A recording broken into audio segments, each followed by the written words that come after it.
మరి అసలు ఆమె ఎందుకు బయటకు వచ్చిందో తెలియదు. ఫస్ట్ ఆమెకే తెలియాలా. ఆమె బయటకు వచ్చినా మళ్ళీ ఏరే కండవ కప్పుకుంది. వాళ్ళ నాన్న కండవలోనన్నా వాళ్ళ నాన్న పార్టీలోనన్నా లేదు. వచ్చి బయటకు వచ్చినా మెదలకుండా లేదు. మళ్ళీ వాళ్ళ నాన్న పార్టీ గురించే చెబుతుంది. ఆమె అట చెబితే వాళ్ళ నాన్న పరువు ఆమె తీసినట్టేగా, ఆమె తీసినట్టుగా బిడ్డ. ఇప్పుడు సొంతోళ్ళు వచ్చి బయట చెబితే ఎవరైనా నమ్ముతారు. బయట వాడు చెబితే కొద్దిగా నమ్మరు, కానీ సొంతోళ్ళు వచ్చి చెబితేనే ఇంకా కుటుంబ పరువు ఎక్కువ పోయేది. ఆడ నిజాలు ఎంత ఎవడికి తెలియదు. ఎవరు చెవులతో ఎనరు, కళ్ళతో చూడరు. పై మాటలు చూసే కుటుంబ విలువలు పాడు చేసుకునేది. దీనివల్ల వాళ్ళ నాన్నగారికే నష్టం, వాళ్ళ కుటుంబానికే నష్టం, కానీ వాళ్ళే నవ్వులు పాలవుతారు. అంటే ఇప్పుడు కవిత వల్ల వాళ్ళ నాన్నకు నష్టం లేదు, పక్క పొంటున్న సంతోష్ రావు అదేవిధంగా హరీష్ రావు వీళ్ళు చేయబట్టే మా నాన్నకు ఇంత సపోర్ట్ లేకుండా పోతుంది. అదే కాళేశ్వరం విషయంలో కూడా ఇంత అవినీతి జరిగింది అని చేయడానికి, అవినీతి జరిగింది అనడానికి దానికి నిదర్శనం ఇవ్వాలంటే హరీష్ రావు అని చెప్తుంది.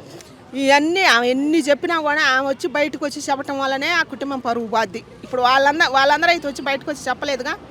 వాళ్ళైతే ఏరేకండ కప్పుకొని చెప్పలేదు. నువ్వు సొంత బిడ్డ చెబితే నమ్ముతారుగా. ఇప్పుడు మీ నాన్న పరువు నువ్వే చేతులారు తీసిన కింద లెక్క. మీ నాన్న నీకు అన్యాయం చేసినమ్మా, మీ నాన్న కష్టపడి పార్టీ పెట్టుకొని 10 ఏళ్ళు చేసిండు. ఇప్పుడు నువ్వే బిడ్డకు బయటకు వస్తే మీ నాన్న పరువు తీసిన కింద లెక్క, మీ అన్న పరువు తీసిన కింద లెక్క.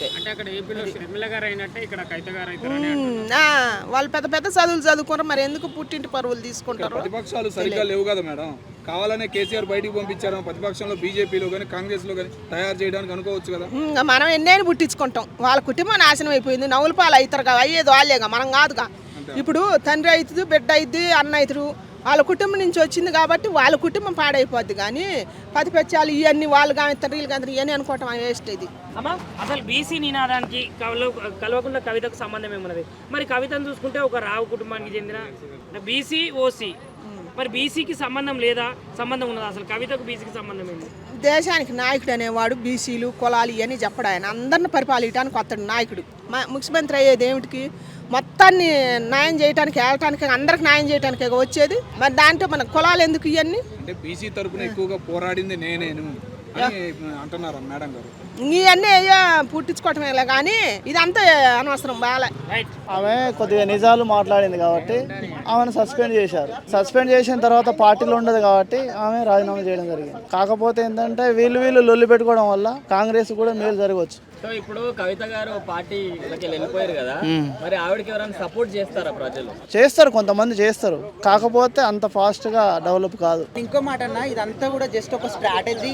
జస్ట్ ఇంకా మళ్ళీ ఎలక్షన్స్ వచ్చేంత వరకు ఈ విధంగా ఉంటారు, ఎలక్షన్స్ అయిపోయిన తర్వాత కలిసిపోతారు వాళ్ళని చెప్పేసి కూడా అంటున్నారు. ఈ ఎలక్షన్ అయిపోయిన తర్వాత కలిసిన సుఖం ఏమి ఉంటది కదా. ఎలక్షన్ ముందే అందరు కలిసి ఉండి ఒక మాట మీద ఉంటే బాగుంటది. అంటే ఎలక్షన్ తర్వాత కలిసి ఆమె పార్టీలో వచ్చిన సీట్స్ అన్ని మళ్ళీ బీఆర్ఎస్ లో కలుపుకుంటారని చెప్పి బయట మాట్లాడుకుంటున్నారు. మీరేమంటారు? అట్లా అది కాదు, థర్డ్ ఫ్రంట్ వస్తుంది అట్లయితే. అదే కాంగ్రెస్కి మేలు జరుగుతుంది వీళ్ళు కొట్టుకోవడం వల్ల, అంతే. అంటే కొంతమంది హరీష్ రావుని, సంతోష్ రావుని ఉద్దేశించి మాట్లాడుతుంది కదా, వాళ్ళ వల్లనే పార్టీకి నష్టం జరుగుతుంది.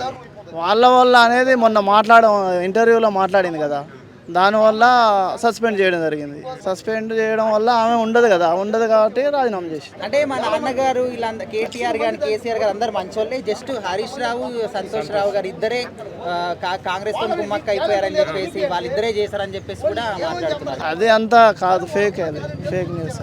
లోకల్ ఎలక్షన్ ముందర ఈ విధంగా జరగడం అనేది బీఆర్ఎస్ పార్టీకి ఏమైనా కొద్దిగా నష్టమే జరగవచ్చు, కొద్దిగా కాంగ్రెస్ మేలు జరుగుతుంది.